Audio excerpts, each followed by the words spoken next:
Sabi ngayon ni Senator Ping Lacson, mga kababayan. Sabi ngayon ni Senator Ping Lacson, dapat may parusa daw ho.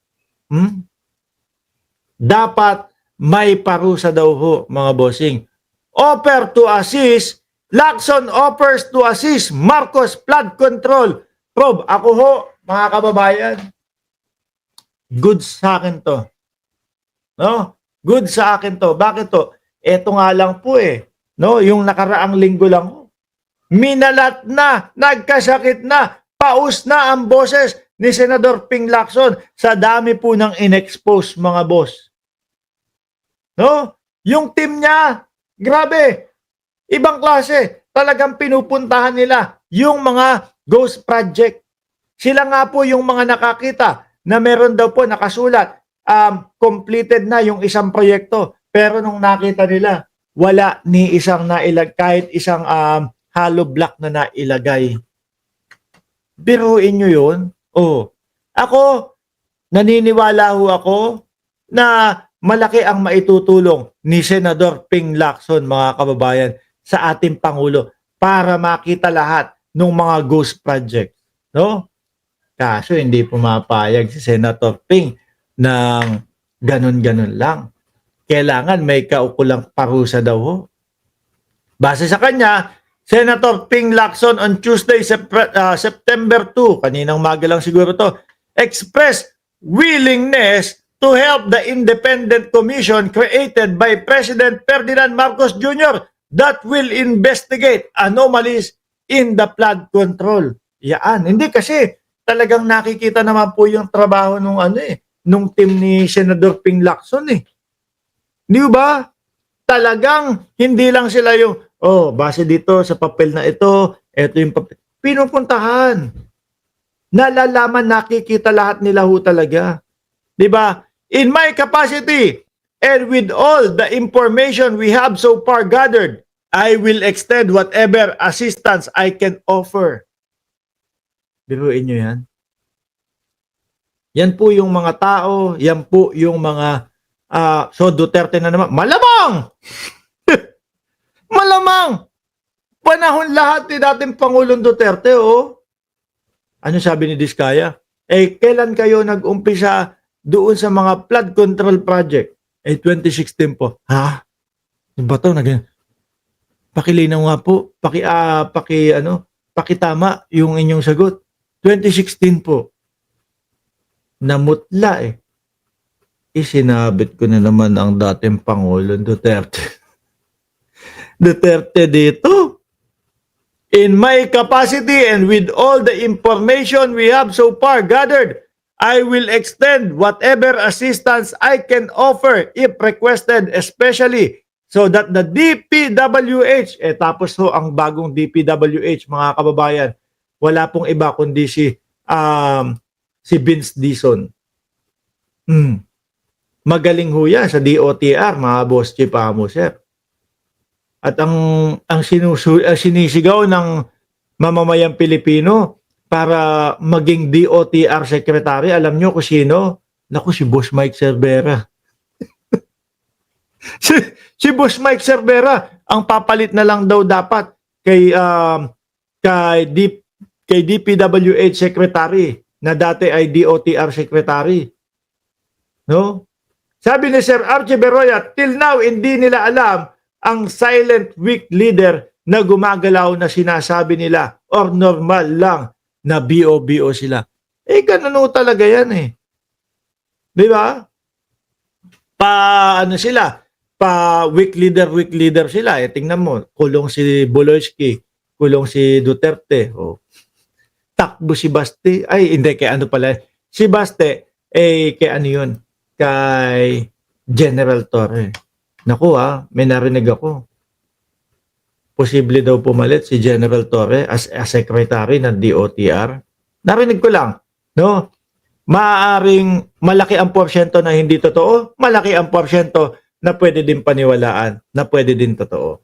Sabi ni Wichi, Ping Lacson, Sanitary Trillanes sa General Torre, tapos na yung mga korap na yan. Yan yung, tapos pangungunahan ni Vince Dizon, aray ko po.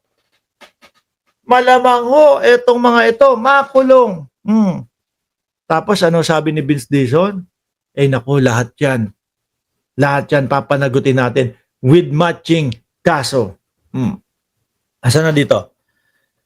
DPWH has a dynamic, progressive-minded, and reform-oriented head in the person of Secretary Vince Dizon. Ano sabi ni Vince Dizon, mga bossing? Ngayon, ang DPWH, kapag ka napatunayan, no, pag nakita na yung proyekto nitong mga ito ay ghost, wala nang investigasyon, no, kasi madali lang naman ho yan eh. Sasabihin, kagaya nung nakita nung grupo ni Senator Ping Lacson, completed na, nakasulat na dun sa papel, completed na, no? Tapos tinignan nila yung lugar, wala namang nakalagay, wala namang natapos, wala lahat. Aray, ganun lang. Sino ang builder nito? Yung Wawaw. Kunyari lang yung Wawaw. Yan. Automatic lifetime ban na kayo. At with matching kaso pa kayo. Ganyan. Di ba? Hindi kitang-kita mo na, completed, nakasulat, tapos wala, pinuntahan natin, walang nakita. No, tapos kailangan investigasyonan 'yan. No, alamin pa. Wala na, alam mo na eh. Na walang ginawa eh. Papalusot-lusutin pa eh, di ba? Doon po humahaba, mga bossing. Pero yung sa kay Vice Presidente, iba naman ho yun, mga kababayan. Magkaiba, itong wala ng investigasyon. Kasi kita mo na eh, completed na, sinulat nyo dito sa papel. Tapos wala namang laman na proyekto, yung lugar na sinasabi ninyo. Di ba? Sabi ni Ranidel de las Salas, sobrang corrupt itong admin na ito. Grabe, billion at trillion ang usapan. Nasaan? No, nasaan? Ito bang administrasyon na to, tinutukoy mo kay Marcos Jr.? Or, yung sinasabi mong billion at trillion, Pantaleon Alvarez. Okay na. Billion daw yung ipinatayo para do sa Betka. Base yun, do sa kanyang anak. Billion na mansyon. Ito, yung mga galamay o nasa paligid ni Duterte administration, yung mga diskaya, billion din. Saklap, kami, may nasasabi kami. Kami may naipapakita kami ng mga materyales. Kayo, wala, itong administrasyon na to, sobrang corrupt, billion, trillion. Hanggang doon lang mga boss. Wala man lang maipakita. Mark, ito yung sinasabi ko, yung katotohanan, na corrupt si Marcos Jr. Wala. Meron sasabihin, mga bossing, yung mga yan, nako, based on what we've heard, ganun, 150 million daw kada isang congressman kapag pumirma sa impeachment ni Inday Sara Duterte. May naipakita po ba? Wala na. Hindi na mabanggit ulit kasi walang ebidensya. Ganyan ang style ng mga DDS. Hindi kayo naaawa sa sarili nyo? Hilig nyo makipagdebate, hilig nyo makisali sa politika kahit wala kayong alam, kahit bopols naman kayo. Tapos kapag nagkalabasan na, wala naman kayong ilalabas. Utak tungaw ang tawag dyan. Mga bulbuli na kayo. Ay, sorry. No, utu-utu pa din kayo. Hindi totoo, mga kababayan. No, ang kakapal na ng mga buhok doon sa kanilang ari, pero mga utu-utu pa. Sabihin lang ng konti ng Vice Presidente, ganito, ganyan, mayroong niniwala na. Hindi kayo nahihiya sa sarili nyo, mga DDS. Totoo, rektahan, bulbuli na kayo. Mga utu-utu pa din kayo. No? Ang buboplakso kasi,